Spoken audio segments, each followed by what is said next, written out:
Alex. Yes sir. నాకు girl friend కావాలి. ఎవరు గర్ల్ ఫ్రెండ్ కావాలి సార్? నాకు సింగిల్గా ఉన్న గర్ల్ ఫ్రెండే కావాలి. ప్రజెంట్ సింగిల్గా ఉండాలా లేక పాస్ట్లో కూడా సింగిల్గా ఉండాలా సార్? పుట్టినప్పటి నుంచి సింగిల్గా ఉండాలి, ఫ్యూచర్లో కూడా నాతోనే ఉండాలిరా. ఈ రోజుల్లో హై స్కూల్ పిల్లలు కూడా సింగిల్గా ఉండట్లేదు సార్. ఫ్రెష్ గర్ల్ ఫ్రెండ్ దొరకడం కష్టం సార్. నాకు ఫ్రెష్ గర్ల్ ఫ్రెండ్ దొరకాలంటే ఏం చెయ్యాలరా? దొరికిన అమ్మాయినే ఫ్రెష్ అనుకోవాలి సార్. తర్వాత అది ఫ్రెష్ కాదని తెలిస్తే తెలిసి తెలియనట్టు సర్దుకుపోవాలి సార్. ఏంట్రా అంత సింపుల్గా చెప్పేసావు?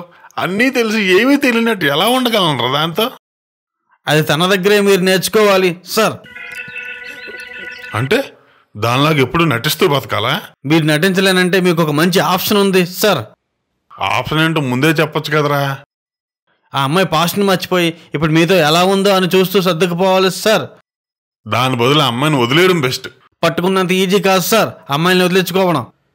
పోయి మనమే వదిలేసి పారిపోవచ్చా?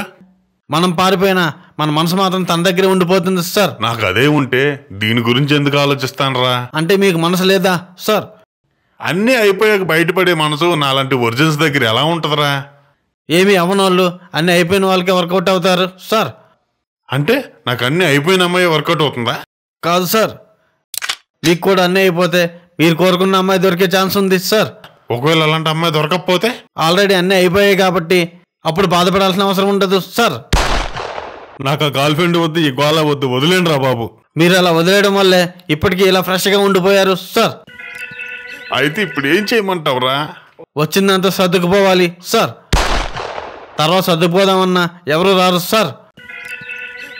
A few years later. Alex, నాకు పెళ్ళం కావాలి. ఎవరు పెళ్ళం కావాలి సార్? నన్ను ఇంక చెడగొట్టదు, వదిలేరా బాబు. అలా అంటే కుదరదు సార్. మారుతున్న సమాజాన్ని బట్టి సర్దుకుపోవాలి సార్. దేవుడా, వచ్చే జనంలో మనిషిగా మాత్రం పుట్టించొద్దు స్వామి.